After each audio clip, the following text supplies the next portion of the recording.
الحمد للہ رب العالمین والصلاة والسلام علی خاتم الانبیاء والمرسلین وعلی آلہ واصحابہ ومن تبعہم باحسان الی یوم الدین اما بعد۔ فتح مکہ کے تعلق سے ہماری کچھ باتیں گزشتہ درسوں میں ہمارے ساتھ تھیں۔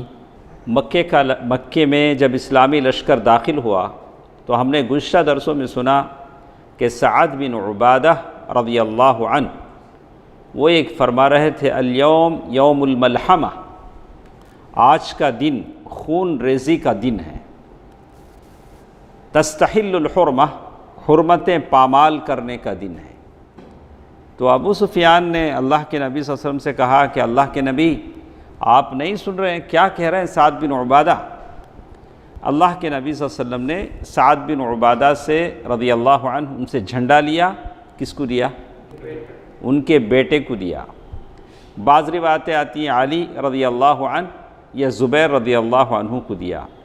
بہرحال جھنڈا انہی میں رہنے دیا، جھنڈا تو نہیں بدلا، باپ سے نکل کر جھنڈا کدھر گیا؟ بیٹے کی طرف گیا۔ تو اس کے بعد وہ آدمی کا قصہ ہم نے پڑھا، حماس بن قیس، جو اپنی بیوی سے بڑے بڑے وعدے کرتا تھا۔ تو معلوم یہ ہو کہ بیوی سے زیادہ لمبے وعدے کیا نہیں کرنا چاہیے؟ نہیں کرنا چاہیے۔ تو حماس بن قیس اس نے بیوی سے وعدہ کیا کہ میں مسلمانوں میں سے کسی کو قید کروں گا، قید کر کے تمہارا نوکر بناؤں گا۔ اور جب مسلمان مکے میں داخل ہوئے تو خود دوڑ کے آ کے بیوی کے بیڈ روم میں گھس گیا۔ تو بیوی نے پوچھا کہ اجی وہ کیا ہوا آپ کی وہ باتیں؟ تو بولا کیا تم اس خندمہ کی جنگ میں ہوتی تو دیکھتی کہ کیسے وہ اکرمہ بن ابی جہل بھی بھاگ گئے، صفوان بن امیہ بھی بھاگ گئے، اور مسلمانوں کی جو تلواریں پڑ رہی تھی تو کھوپڑیوں کو ٹکڑے ٹکڑے کر رہی تھی۔ تو اس طرح سے اس کے وعدے بھی پانی میں مل گئے۔ تو اس طرح سے اس کا انک لو شہدت یوم الخندمہ اذ فر صفوان وفر اکرمہ واستقبلنا بالسیوف مسلمہ یقطعن کل صاعد وجمجمہ، کہا کہ ایسی تلواریں جو کھوپڑیوں کو کاٹ کے ٹکڑے ٹکڑے کر رہی تھی۔ تو یہ بات اس نے کہی۔ اس کے بعد اللہ کے نبی صلی اللہ علیہ وسلم مسجد حرام میں کعبۃ اللہ میں داخل ہوئے اور بتوں سے کعبۃ اللہ کو پاک کیا۔ اللہ کے نبی صلی اللہ علیہ وسلم آگے بڑھ کر سب سے پہلے حجر اسود کو چوما اور طواف کیا، یعنی مسجد حرام میں باہر۔ تو اس کے بعد آپ کے ہاتھ میں ایک کمان تھی، چھڑی تھی، قضیب۔ تو اس چھڑی سے اللہ کے نبی صلی اللہ علیہ وسلم کعبۃ اللہ کے اطراف جو بت تھے 360 بت، ان بتوں کو گراتے جاتے اور قرآن مجید کی آیت تلاوت کرتے، جاء الحق وزهق الباطل ان الباطل کان زہوقا۔ آپ نے طواف کے بعد آپ صلی اللہ علیہ وسلم نے طواف اپنی اونٹنی پر بیٹھ کر کیا، چونکہ حالت احرام میں نہیں تھے، عمرہ نہیں کیا، صرف کیا کیا؟ طواف فرمایا۔ اس کے بعد عثمان بن طلحہ ان کو بلایا جو ابھی مسلمان نہیں ہوئے تھے، بولا چابی لاؤ، کعبۃ اللہ کی چابی لاؤ۔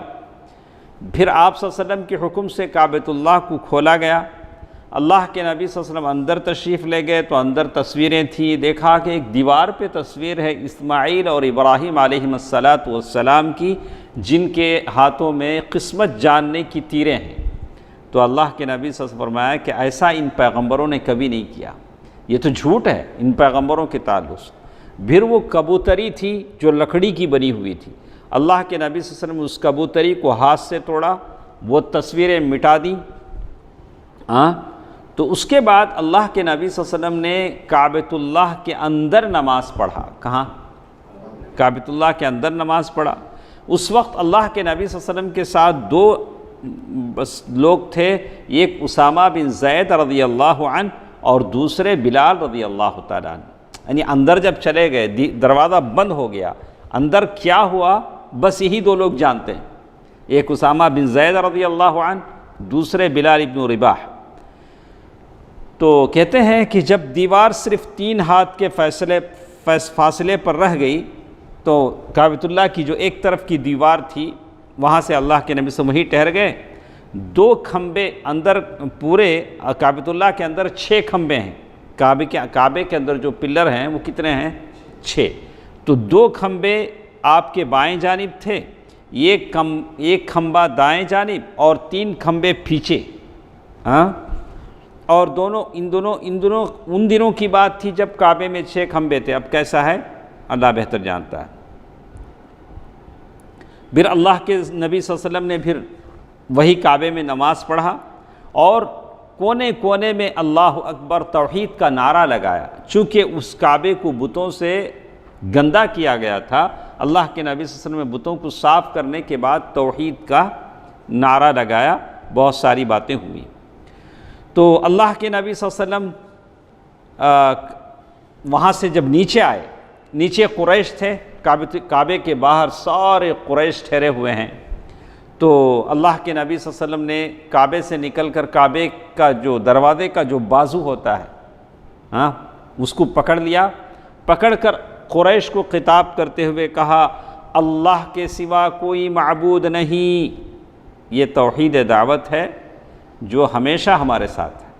اسی سے لوگوں کو چڑ ہے، اسی بات اشمئزت قلوبہم. قرآن کہتا ہے توحید کی بات جب بھی ہم کرتے ہیں ان کے دل سکڑ جاتے ہیں.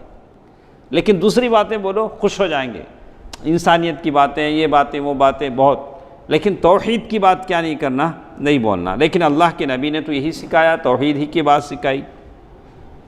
وہ تنہا ہے، اس کا کوئی شریک نہیں ہے. اللہ نے اپنا وعدہ سچ کر دکھایا. صدق عبدہ، صدق وعدہ ونصر عبدہ. اس نے اپنا وعدہ سچ کر دکھایا، اپنے بندے کی مدد کی. کس نے؟ اللہ نے. اور احزاب وحدہ، اور وہزم الاحزاب وحدہ، اور سارے فوجوں کو اکیلے اللہ نے شکست دی. سنو، تو اللہ کے نبی صلی اللہ علیہ وسلم کہہ رہے ہیں کہ بیت اللہ کی چابی اور حاجیوں کو پانی پلانے کے علاوہ سارا اعزاز یا کمال یا خون میرے ان 2 قدموں کے نیچے ہے. اللہ کے نبی صلی اللہ علیہ وسلم وہ زمانے میں پانی پلانے کا ڈپارٹمنٹ شعبہ الگ تھا. چھوٹے ہاؤس بنائے جاتے تھے، ہاؤس میں زمزم بھرا جاتا تھا اور اس میں کشمش بھرے جاتے تھے، میٹھا ہو جاتا تھا اور حاجیوں کو پلایا جاتا تھا. سقایا اور حجابہ یعنی وہ کعبۃ اللہ کا پردہ، کعبے کی چابی، وہ الگ یہ تھا. کہتے ہیں یاد رکھو قتل خطا شبہ عمد میں قتل کتنے ٹائپ کا ہوتا ہے؟ شعیب 2 ٹائپ کا. اور کوئی بات جاوید بھائی؟ اور بھی لوگ ہیں نہیں آئے، ادریس بھائی وغیرہ عمران آئے تو بول دیتے نہیں. تو قتل 3 ٹائپ کا ہوتا ہے. قتل کتنے ٹائپ کا ہوتا ہے؟ جزاک اللہ، آپ نے 2 کہا اور ایک بھی اگر ملا تو 3. قتل 3 ٹائپ کا ہوتا ہے. ایک قتل عمد. قتل عمد جان بوجھ کے کوئی کسی کو قتل کرتا ہے. قتل عمد میں کیا ہوتا ہے؟ عمدن اس نے ایسا کیا. قتل خطا بائی مسٹک، کدھر چل رہا تھا کدھر مار دیا، مر گیا، بائی مسٹک ہو گیا، قتل خطا. شبہ عمد جان بوجھ کو مارے جیسا، اسے کیا بولتے ہیں؟ جان بوجھنا الگ، جان بوجھ کو مارے جیسا. شبہ عمد یعنی کوئی ایسی چیز لے کے مارا جس سے عام طور سے سامنے والا مرتا نہیں ہے لیکن کیا ہو گیا، مر گیا، اس کو بولیں گے شبہ عمد. قتل خطا، قتل عمد، قتل شبہ عمد. تو اللہ کے نبی صلی اللہ علیہ وسلم نے اس کی سزا بتلائی، کس قتل کی کیا سزا ہے. تو اس زمانے میں کہا کہ 100 اونٹ، کتنا؟ 100 کیملز، جس میں سے 40 اونٹنیوں کے پیٹ میں ان کے بچے ہوں. تو 60 اونٹ معمولی اور 40 اونٹ کیا ہے؟ گابھن. 100 اونٹ دینے پڑیں گے. اے قریش کے لوگوں، اللہ نے تم سے جاہلیت کی نخوت اور باپ دادا پر فخر کا خاتمہ کر دیا. سارے لوگ آدم سے ہیں اور آدم مٹی سے ہیں. وآدم من تراب. اللہ کے نبی صلی اللہ علیہ وسلم نے آیت تلاوت فرمائی يا أيها الناس إنا خلقناكم من ذكر وأنثى وجعلناكم شعوبا وقبائل لتعارفوا إن أكرمكم عند الله أتقاكم إن الله عليم خبير۔ اے لوگو، ہم نے تمہیں ایک مرد اور ایک عورت سے پیدا کیا اور تمہیں قوموں اور قبیلوں میں بانٹا، تقسیم کیا تاکہ تم ایک دوسرے کو پہچان سکو۔ تم میں اللہ کے نزدیک سب سے باعزت وہی ہے جو سب سے زیادہ متقی ہو، بے شک اللہ جاننے والا اور خبر رکھنے والا ہے۔ یہ تو بات ہوئی۔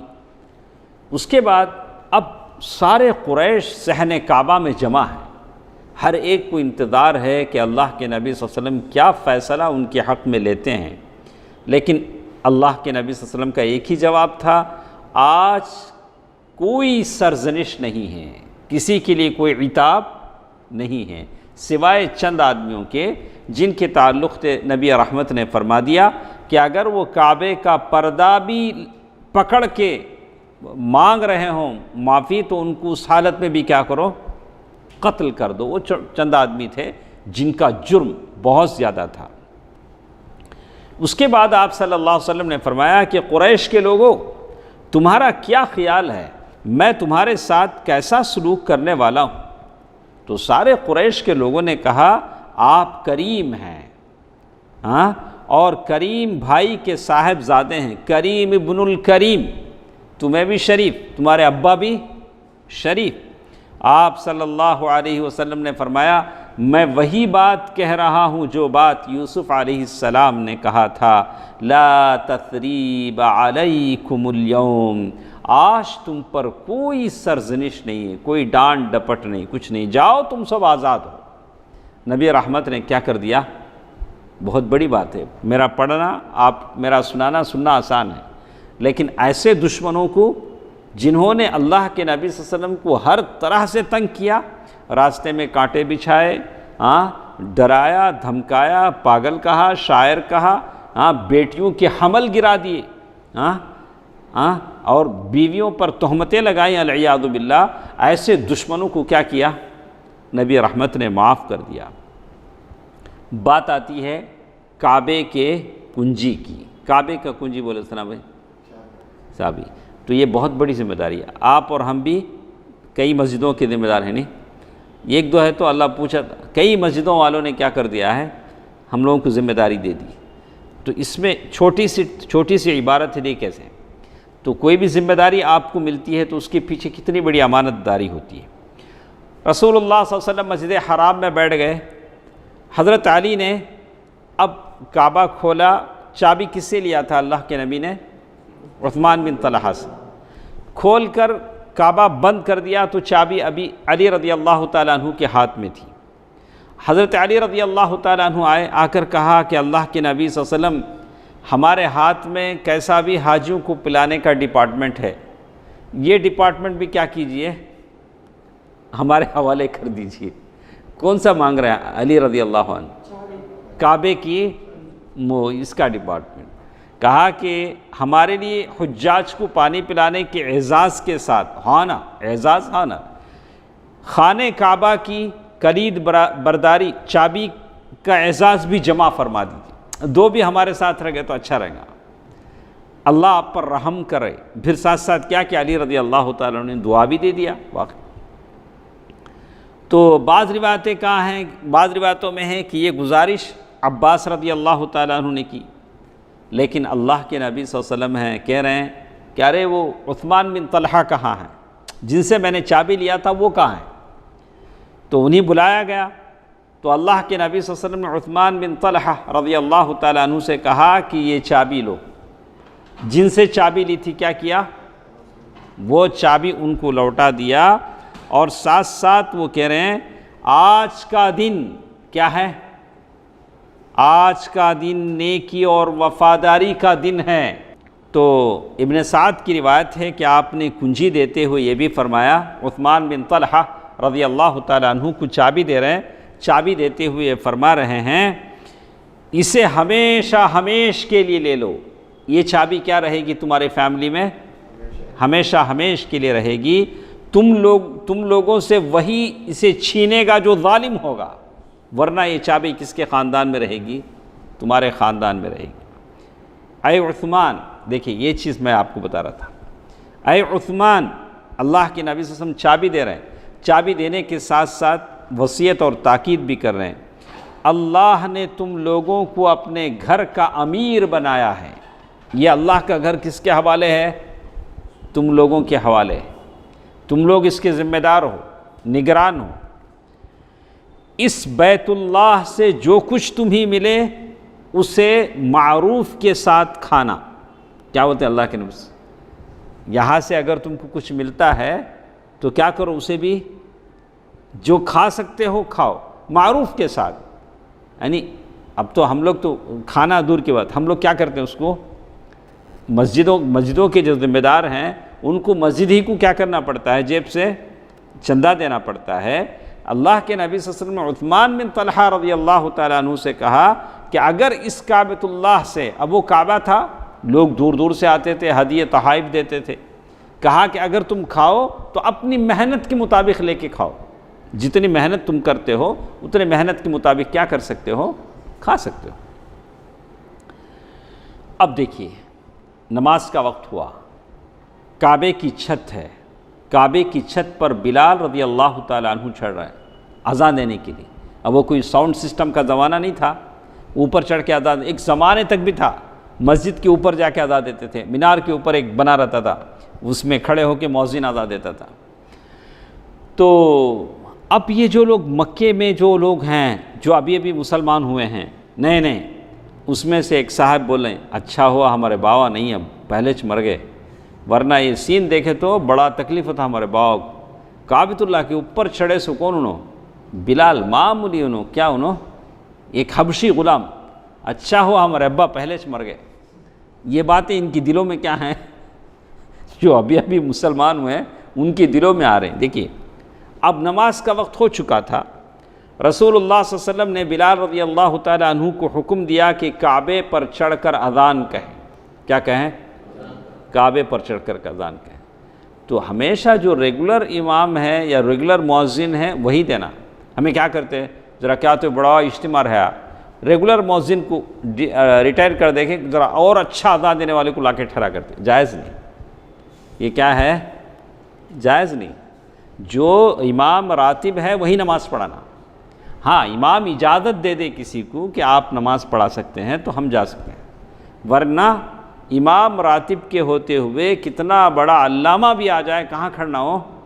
پیچھے کرنا. اسی لیے شیخ ابن عثیمین رحمہ اللہ نے فرمایا کہ امام مسجد کا بادشاہ ہوتا ہے جیسے کسی ملک کا بادشاہ ہوتا ہے. تو اس کی مرضی کے بغیر ہم لوگ جا کے مصلی پہ کیا نہیں کرنا؟ نہیں ٹھہرنا. اگر امام کہے شیخ آپ آئے ہیں آپ پڑھائیے، بات الگ ہے. اللہ کے نبی صلی اللہ علیہ وسلم نے بلال رضی اللہ تعالیٰ عنہ سے کہا کہ آپ کعبے پر چڑھ کر اذان کہیں. اس وقت ابو سفیان نئے مسلمان ہوئے ہیں. عتاب ابن اسید وہ بھی مسلمان ہوئے ہیں. حارث ابن ہشام، یہ تینوں کعبے کے صحن میں بیٹھے تھے. اس میں سے ایک ابو سفیان مسلمان ہو گئے. عتاب نے کہا اللہ نے میرے باوا اسید کو موت دے کر اس پر کرم کیا. میرے باوا مر گئے، اللہ کا کرم ہوا. وہ یہ اذان نہ سن سکا ورنہ اسے بڑا ناگوار سننے کو ملتا. اگر وہ اذان سنتے تو بڑا یہ ہوتے. تو اس پر حارث نے کہا کہ سنو، اس پر اور ایک جو آدمی تھے انہوں نے کہا کہ اگر مجھے معلوم ہو جائے کہ یہ حق پر ہیں تو میں یہ مذہب میں آ جاؤں گا، میں مسلمان ہو جاؤں. یہ دونوں کی بات ہو رہی تھی. تو ابو سفیان نے کہا میں کچھ بھی بولتا نہیں، واہ میں کچھ بھی بولا تو یہ کنکری بھی اللہ کے رسول کو بول ڈالیں گے. یہاں جو بھی ہوتا ہے کیا ہوں گے؟ نہیں تھوڑا اکرم گودے اب وہاں آپ کیبن میں بیٹھی، کیا کیبن میں. تو کہتے ہیں وہ لوگ کیا بولے ہیں کہ وہ لوگ کیا بولتے ہیں، اگر میں کچھ بولوں گا تو کیا ہوگا، اگر میں کچھ کہوں گا تو یہ جو کنکریاں ہیں یہ بھی کیا ہو جائیں گی، اللہ کے نبی صلی اللہ علیہ وسلم کو بول دیں گی۔ کون بول رہے ہیں یہ بات؟ ابو سفیان بول رہے ہیں۔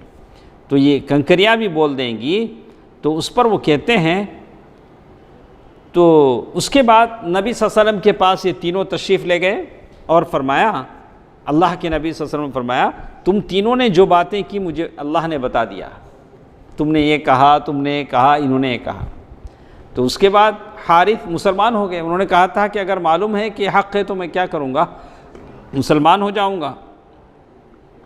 تو اس طرح سے وہ بھی مسلمان ہو گئے۔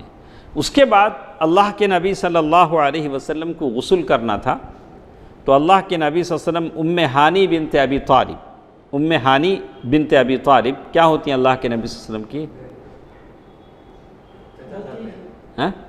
نہیں، دیکھ لیجئے ایک بار، چیک کر لیجئے، آپ کے بات صحیح۔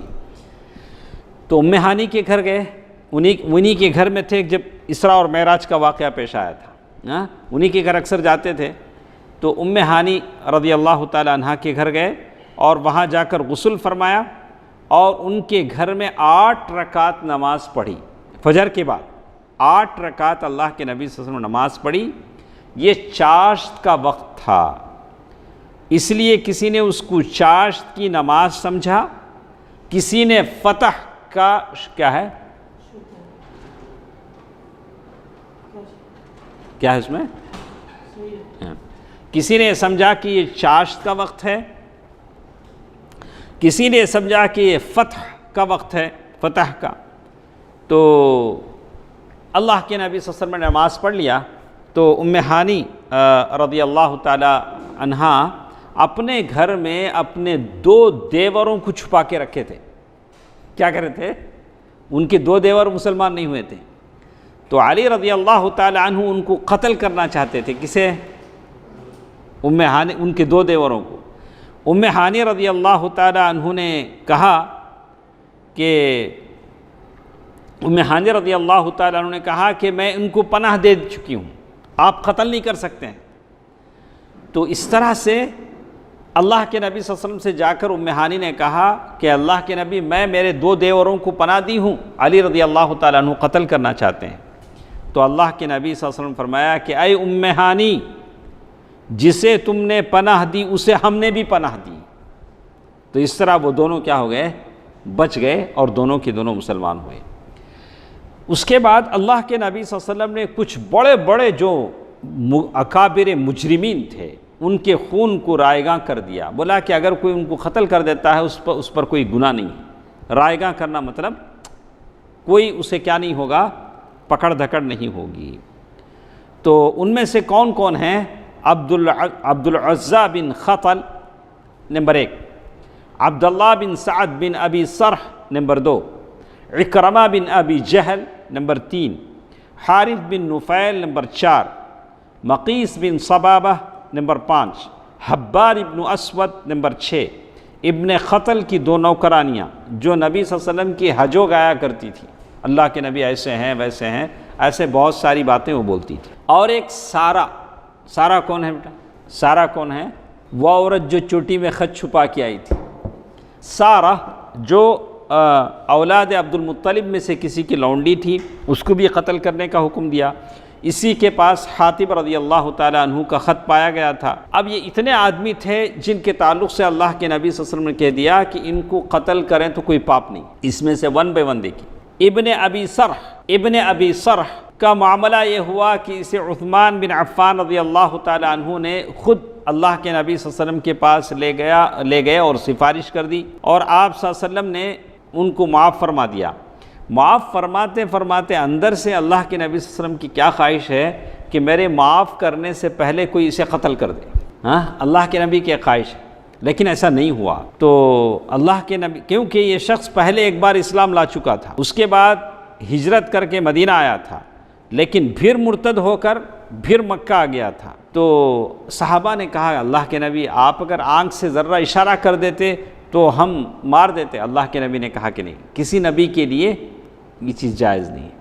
اس کے بعد عکرمہ بن ابی جہل کون ہیں؟ ابو جہل کے بیٹے۔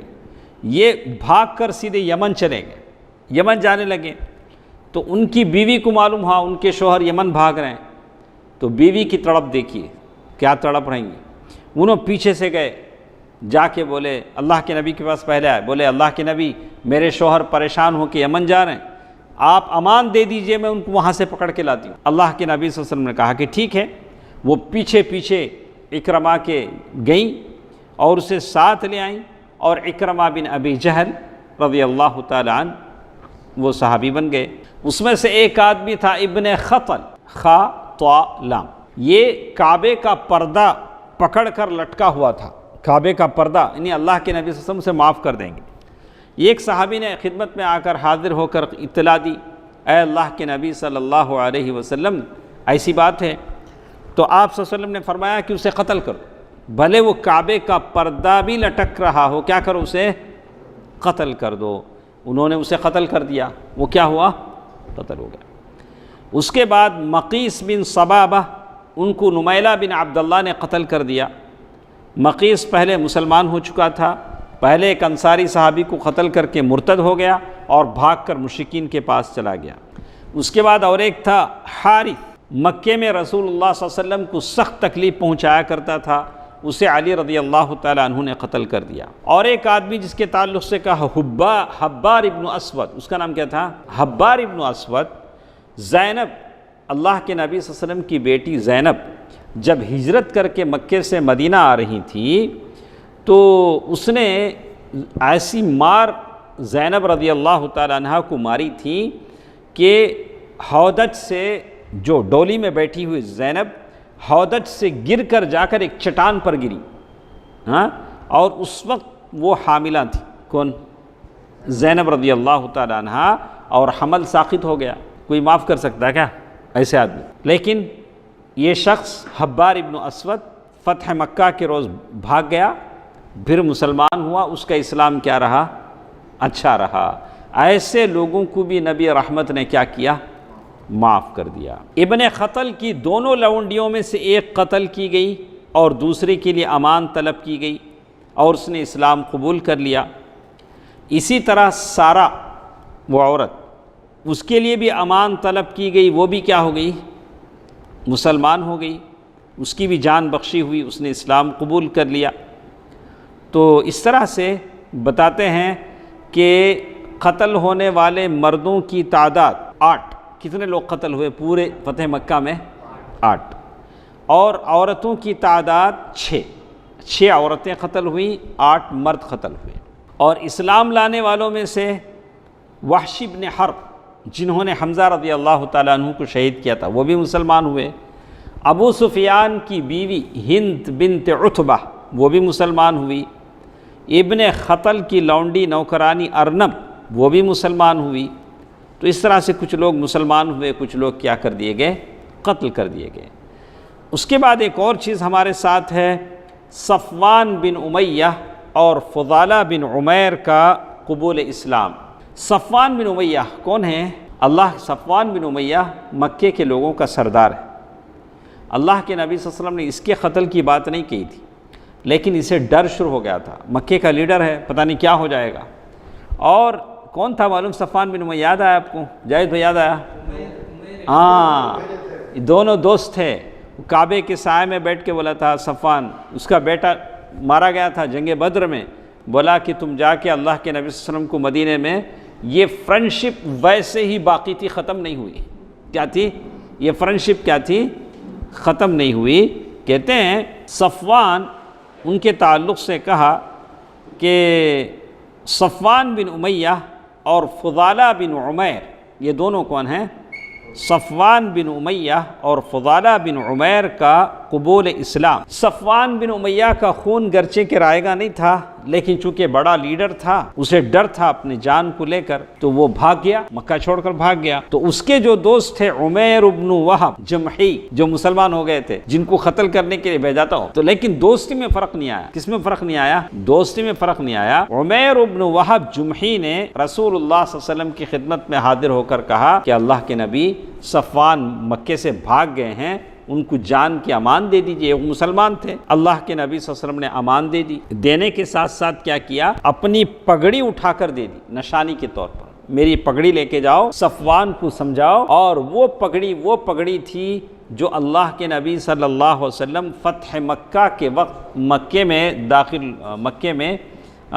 میں داخل ہوتے وقت پہن کر آئے۔ تو کہتے ہیں عمیر رضی اللہ عنہ صفوان کے پاس پہنچے، کس کے پاس؟ تو وہ جدہ سے یمن جانے کی تیاری میں تھے، کوئی پانی کا جہاز مل جائے تو یمن چلے جائیں یا کسی اور طرف چلے جائیں۔ تو عمیر رضی اللہ تعالی عنہ، عمیر بن وہب جمحی ان کو واپس لائے۔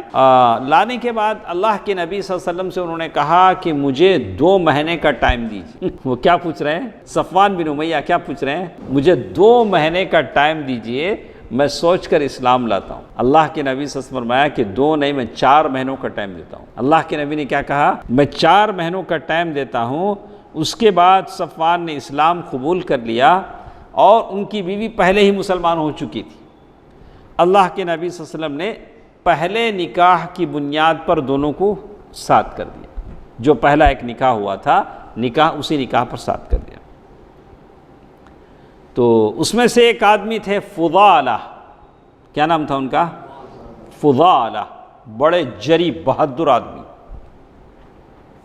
دیکھیے، سوچئے شعیب صاحب، اب مکہ فتح ہو چکا، ساری چیزیں ہو چکی، اللہ کے نبی صلی اللہ علیہ وسلم طواف کر رہے ہیں، لیکن ابھی بھی فضالہ کے دل میں ہے کہ موقع ملے تو اللہ کے نبی کو کیا کریں؟ قتل کر دیں۔ اس طرح کی نیت انہوں نے کی،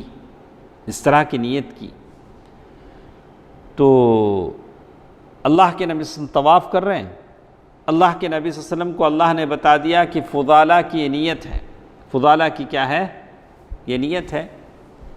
تو اللہ کے نبی صلی اللہ علیہ وسلم اس کے دل میں کیا ہے، اللہ تعالیٰ نے نبی کو بتا دیا کہ فضالہ کے دل میں کیا ہے۔ اللہ کے نبی صلی اللہ علیہ وسلم فضالہ کو بلائے، ادھر آؤ، کیا سوچ رہے ہو؟ بولا کہ نہیں میں استغفار کر لوں۔ کیا بولا؟ میں استغفر اللہ پڑھا۔ تو اللہ کے نبی صلی اللہ علیہ وسلم ان کے دل پر ہاتھ رکھ کر دعا کیا۔ ہاتھ اٹھنے سے پہلے ان کی دل کی دنیا بدل گئی۔ کہا کہ اللہ کے نبی سے زیادہ محبوب میرے دل میں کوئی نہیں تھا۔ صرف اللہ کے نبی نے کیا کیا؟ سینے پر ہاتھ رکھ کر دعا کی۔ یہ ہے فضالہ۔ فتح مکہ کا دوسرا دن، پہلے دن یہ سارے کام ہوئے، بتوں کی، کعبے کی تطہیر ہوئی، کعبے پر اذان ہوئی، قریش کے لوگوں میں سے کس کو بخشنا ہے، کیا کرنا ہے، سارے کام ہوئے۔ دوسرا دن، فتح مکہ کا دوسرا دن، اللہ کے نبی صلی اللہ علیہ وسلم پھر لوگوں کے درمیان خطبہ دینے کے لیے کھڑے ہوئے، اللہ کی حمد و ثنا بیان کی، پھر فرمایا لوگو اللہ نے جس دن آسمان کو پیدا کیا اسی دن کعبۃ اللہ کی حرمت بیان کر دی۔ جس دن اللہ تعالیٰ نے آسمان کو پیدا کیا اسی دن مکے کو حرام حرمت والا شہر ٹھہرایا، اس لیے وہ اللہ کی حرمت کے سبب قیامت تک کے لیے حرام ہے مکے کی۔ اسی لیے ہم کہتے ہیں ہولی مکہ، کیا بولتے ہیں؟ ہولی مکہ کیا ہے؟ حرمت والا ہے۔ کوئی آدمی جو اللہ اور آخرت پر ایمان رکھتا ہو اس کے لیے حلال نہیں کہ وہ مکے میں کسی کا خون بہائے، یہاں کوئی درخت کاٹے، مکے کا کوئی درخت کاٹا نہیں جائے گا۔ لیکن اگر کوئی آدمی ایسا بولنے والے رہتے، اللہ کے نبی بہت سارے لوگوں کو قتل کرائے نا، وہ بھی مکہ چنا، کعبے کا پردہ پکڑے تو اللہ کے نبی سے قتل کرائے نا، وہ بھی اللہ کے نبی نے کہا اگر کوئی شخص اس بنا پر رخصت کرے کہ رسول اللہ صلی اللہ علیہ وسلم نے یہاں قتال کیا تو اس سے کہہ دو کہ اللہ نے اپنے رسول کو اجازت دی تھی لیکن تمہیں اجازت نہیں دی۔ اللہ نے اجازت دی تھی لیکن تمہیں کیا نہیں ہے؟ اجازت نہیں ہے۔ اور میرے لیے بھی صرف دن کی ایک گھڑی میں اس کی اجازت تھی، پورے دن کو نہیں، 1 گھنٹہ 2 گھنٹے مجھے اللہ نے دی تھی۔ پھر اس کی حرمت اسی طرح پلٹ آئی ہے جس طرح کل اس کی حرمت تھی۔ اللہ کے نبی صلی اللہ علیہ وسلم نے کہا کہ سارے لوگوں کو یہ بات پہنچا دو۔ ایک روایت میں اتنا اضافہ ہے کہ یہاں کا کاٹا نہ کاٹا جائے، یہاں کا شکار نہ بھگایا جائے۔ ہرن ہے، بھگا کو شکار کرنے کی اجازت نہیں۔ کہاں؟ مکے میں۔ اور گری پڑی چیز اٹھائی نہیں جائے، لقطہ اٹھائی نہیں جائے، مگر کسی کو دینے کے لیے اٹھاتے ہیں تو بات صحیح ہے۔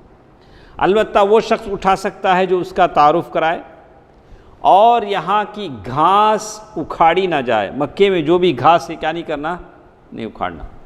تو عباس رضی اللہ تعالیٰ عنہ نے کہا اللہ کے نبی، مکے میں ایک خاص گھاس اگتی ہے جس کا نام اذخر ہے۔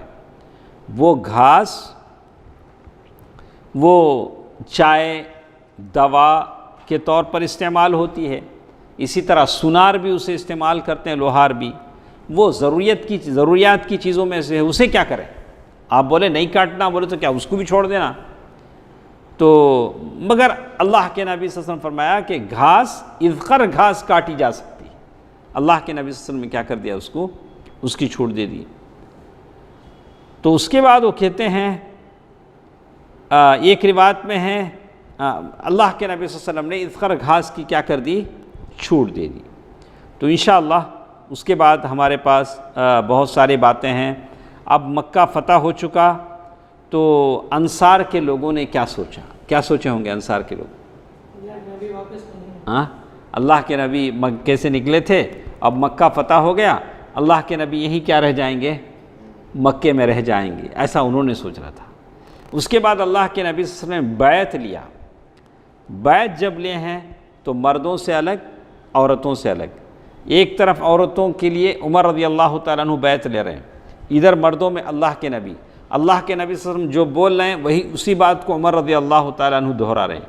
اسی بیعت لینے میں عورتوں میں ایک عورت آ جاتی ہے، اس کا نام ہے ہند بنت عتبہ۔